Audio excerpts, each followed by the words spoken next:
saya harus berhadapan dengan satu paham yang luar biasa, satu paham yang memecah belah kita semua. Wabil khusus adalah paham ini berusaha untuk menghantam NU dari berbagai penjuru. Paham ini yang kemudian kita kenal dengan paham Wahabi Salafi.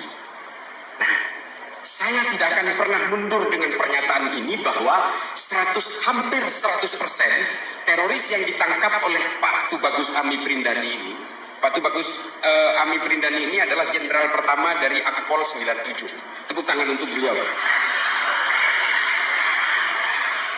Saya tidak akan pernah mundur dengan pernyataan ini. Kurang lebih teroris yang ditangkap oleh Densus 88 itu jumlahnya sekitar 2.100 orang dari tahun 2000 sampai tahun 2023 ini. Hanya 4 orang dan 2 orang non-muslim yang di luar Wahabi Salafi. Ini saya pertegas.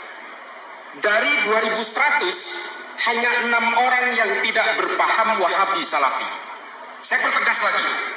Hanya 6 orang yang tidak berfaham Wahabi Salafi yang ditangkap oleh Densus 88. Saya tidak akan mundur dari pernyataan ini karena berbasis data. 4 orang anggota FPI yang ditangkap ini. Karena merakit bom tidak terima karena Habib Rizik ditangkap. 4 orang FPI. Amaliyahnya sama, ubudiyahnya sama dengan kita, tujuan politiknya yang berbeda. 4 orang. 2 orang non-muslim.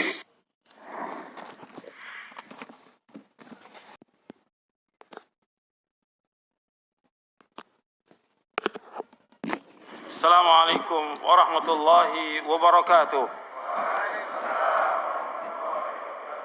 Innal hamdalillah nahmaduhu wa nasta'inuhu wa nastaghfiruh wa na'udzu billahi min shururi anfusina wa min sayyiati a'malina. Man yahdihillahu fala mudilla lahu wa man yudlil fala hadiya lahu. Asyhadu an la ilaha illallah wahdahu la syarika lahu wa asyhadu anna Muhammadan abduhu wa rasuluh. Kemudian juga Allah berfirman lagi dalam surah Al-Ahzab 58. Walladzina yu'dzuna al-mu'minina wal mu'minati bighairi maktasabu faqad ihtamalu buhtana wa itsman mubina. Dan orang-orang yang menyakiti orang-orang mukmin laki-laki dan mukmin perempuan tanpa ada kesalahan yang mereka perbuat, maka sungguh mereka telah memikul kebohongan dan dosa yang nyata. Ini perhatikan ini. Ini untuk para dai, para ustadz yang nuduh bahwa Wahabi Salafi itu teroris, membunuh banyak kaum muslimin. Ini benar atau tidak ini? Ini tuduhan, menyakiti kaum muslimin, tuduhan-tuduhan ini. Allah akan tuntut di hari kiamat nanti perbuatan ini. Enggak segampang itu. Banyak kiai-kiai, dai-dai, beda pendapat nggak ada masalah. Oh, imamnya juga berbeda pendapat. Tapi diskusi dengan ilmu. Jangan katakan Wahabi sesat, Wahabi teroris, Wahabi ini haus darah. Diskusi ayo, kita diskusi. Antum kiai siapa? Ustadz siapa antum? Gus siapa? Ayo diskusi.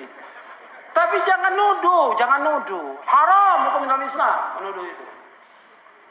Mengatakan sesat, mengatakan haus darah, membunuh kaum muslimin. Dari mana antum tahu?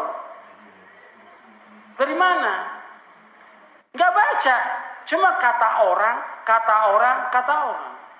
Dan semua riwayatnya bohong. Dan ini kan yang pertama kali membuat seperti ini siapa? Pertama kali orang Syiah. Yang pertama kali orang kafir. Kemudian tuduh lagi yang lain. Ya tentang mereka menuduh Wahabi. Kalau ditanya Wahabi siapa itu Wahabi? Muhammad bin Wahab. Kamu tahu Muhammad bin Wahab dakwanya dakwah tauhid, mengajak orang kepada kemurnian Islam. Mengajak pada Quran wa sunnah ala fahmi salaf. Membersihkan umat supaya mereka memurnikan tauhid kepada Allah, menjauhkan syirik. Beliau ini seorang mujaddid, reformer abad ke-12. Dan juga kalau disebutkan pada Wahabi kepada dia, nggak cocok. Karena Wahab itu bapaknya Muhammad bin Abdul Wahab. Mesti Muhammadi, bukan Wahabi. Cuma karena dulu ada firqah yang sesat dulu. pada abad kedua Hijriah ada firqah yang sesat yang bernama Abdul Wahab bin Abdurrahman bin Rustum. Dari mana? Dari Persia. Dari Persia. Dia tinggal di mana? Di Maroko. Di Maroko dan daerahnya semuanya, Aljazair dan lainnya, dia berkuasa. Warisan dari bapaknya. Dia mempunyai aliran sesat, Khawarij, Ibadiyah, membunuh kaum muslimin. Dan dia menalkan dari kaum muslimin, mengkafirkan orang-orang Islam yang berbuat dosa besar. Ini namanya Abdul Wahab bin Abdurrahman bin Rustum. Ini sesat. Dan udah gak ada lagi ajarannya. Sering para ulama menyebut tentang kesesatannya dia. Nah, dia ketika abad ke-12 datang Syekh Muhammad mendawakan dakwah tauhid. Nah, difitnah. Oh, ini sama, mau disematkan apa ini? Muhammad bin Abdul Wahab.